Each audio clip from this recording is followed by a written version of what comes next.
addysgais gan feibion y dwyrain peth, cyn y madael dros dywod ar anial maith, bendithiant ei gilydd ar ddechrau'r daith.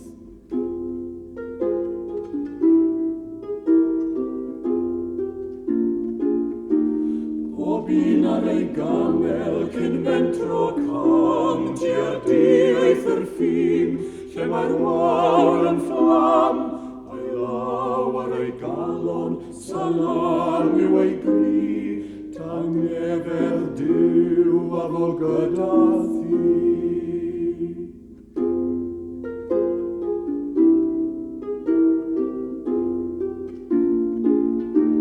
Lle bynnag y crwydriad poethed yn en, boed palmwydd tangnefedd yn gysgodydd ben, lle bynnag y sefi gan syched yn flin, boed ffynon tangnefedd i oeri dy fin.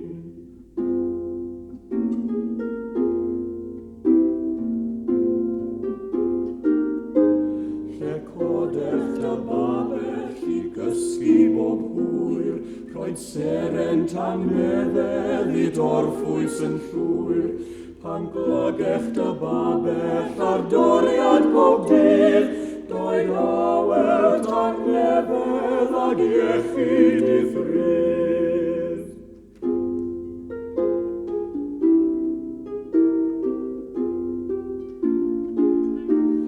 Ni ni am un cyfarchiad gwell, nag addysgais gan feibion y dwyrain peth, a'i dymuniad hwyr.